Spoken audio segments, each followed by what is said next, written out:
जय गौ माता। आप सब कैसे हो? अच्छे हो ना? अच्छे ही रहना और अपना ख्याल रखना। तो आज हम कहानी कहने जा रहे हैं गौ माता की, तो ज़रूर सुनना। बहुत अच्छी कहानी है और हमारे चैनल को सब्सक्राइब ज़रूर कर देना। तो कहानी सुनो। कैलाश पर्वत पर माता पार्वती और भोलेनाथ बैठे होते हैं। तब माता पार्वती उनसे पूछती है कि हे भोलेनाथ, क्या अनजाने में गौ हत्या हो जाए तो उसके पाप कैसे नष्ट हो? तब भोलेनाथ कहते हैं, देखो पार्वती, गौ हत्या का पाप तो अनजाने में भी नहीं होना चाहिए, लेकिन अगर हो जाए तो अनजाने में हुए पाप धुप जाते हैं। लेकिन ऐसा घोर पाप अगर जानबूझ के कर दिया जाए तो उसके तो कभी नहीं धुपते। तो माता पार्वती पूछती है, हे भोलेनाथ, आप हमें बताइए, अनजाने में हुए पाप कैसे धुपते हैं? तब भोलेनाथ बताते हैं कि देखो पार्वती, तुम्हें एक पृथ्वी की बात बताता हूँ। पृथ्वी पर एक मनुष्य से ऐसा भूल हुई थी, तो सुनो। तब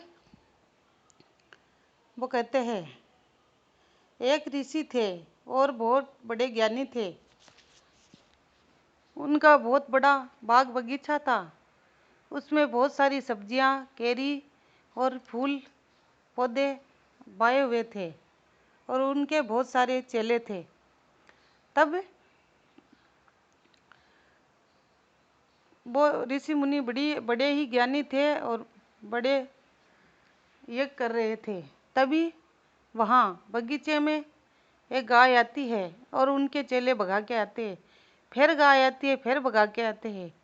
तब वो सारे जाके ऋषि मुनि को बोलते हैं कि महाराज, ये गाय तो बड़ी ढीठ है, हम जितनी बार भगाए उतनी बार वापस आ जाती है।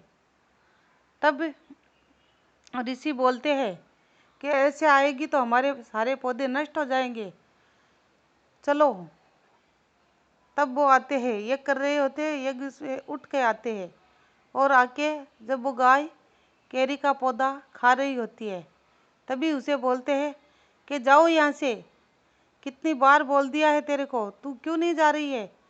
जाओ, निकल जाओ, क्यों हमारे पौधे नष्ट करने पर उतरी हो? तब वो गाय कुछ नहीं बोलती है और पौधे खा रही होती है और वहाँ से नहीं हिलती है। मुनि उन्हें डराते हैं, फिर भी वो नहीं डरती है और अपने मगन हुए पौधे ही खाती है। वो केरी का पौधा खा रही थी। तभी ऋषि मुनि को गुस्सा आ जाता है, उनकी गाय बात नहीं सुन रही होती। तब ऋषि मुनि एक पतली सी लकड़ी उठाते हैं और उस गाय को दे मारते हैं। इतने में ही उस गाय की हत्या हो जाती है। वो गाय नीचे गिर जाती है ज़मीन पर। तब ऋषि मुनि कहते हैं, ये क्या हो गया? ये तो घोर अनर्थ हो गया, अब मैं क्या करूँगा? तब ऋषि मुनि बड़े ही ज्ञानी होते हैं, इसलिए वो ऐसे कर रहे होते हैं। तभी वहाँ पाप प्रकट होता है और पाप बोलता है कि अब तो मैं तुम्हें दंड दूंगा। तब ऋषि मुनि बोलते हैं कि मुझे किस बात का दंड दोगे? मैंने पाप किया ही नहीं। तो बोलते हैं, ये पाप किसने किया? ये गऊ किसने मारी? तो ऋषि मुनि बोलते हैं, मैंने नहीं मारी, मेरे हाथों ने मारी है। तो बोले, हाथ तो तुम्हारे ही है ना? बोले, मेरे होने से क्या होता है, इनमें तो इंद्र देव का वास है और हाथों में इंद्र देव का ही वास होता है। तो ये पाप मुझे नहीं, इंद्र देव को लगना चाहिए। पाप को बोलते हैं, आप यहाँ से जाइए और इंद्र देव को लगिए, क्योंकि उनका नियंत्रण होना चाहिए हाथों पर। मेरा कैसे होगा?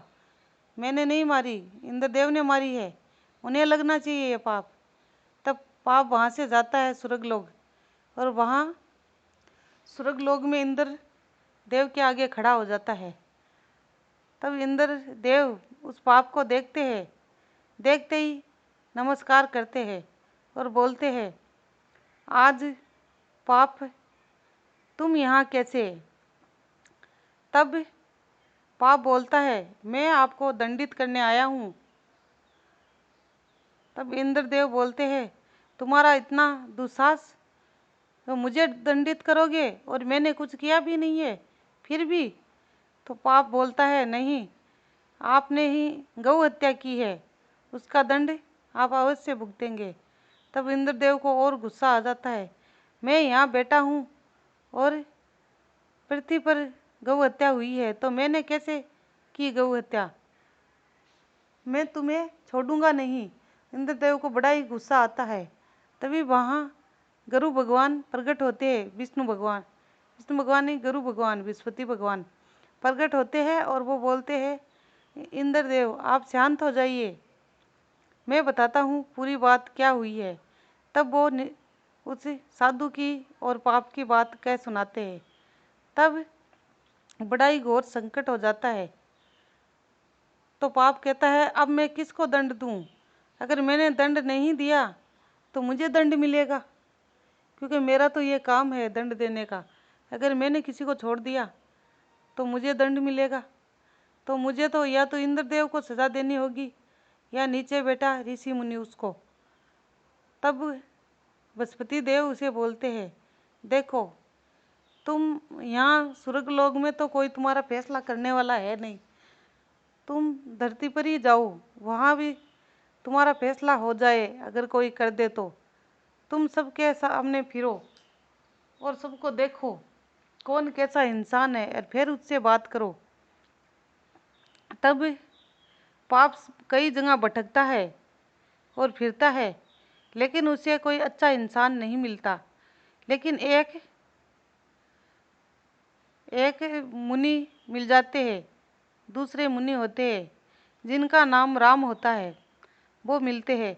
वो बड़े ही शीतल और शांत और ज्ञानी प्रकाशित होते थे।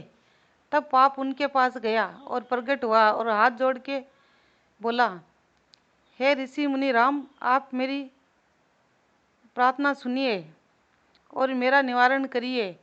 मैं बहुत दिनों से भटक रहा हूँ एक गौ हत्या के लिए।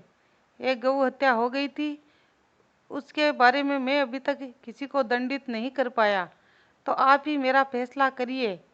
तब पाप सारी बात स्वर्गलोक की और पृथ्वी की सारी बात उन ऋषि मुनि राम को सुना देते हैं।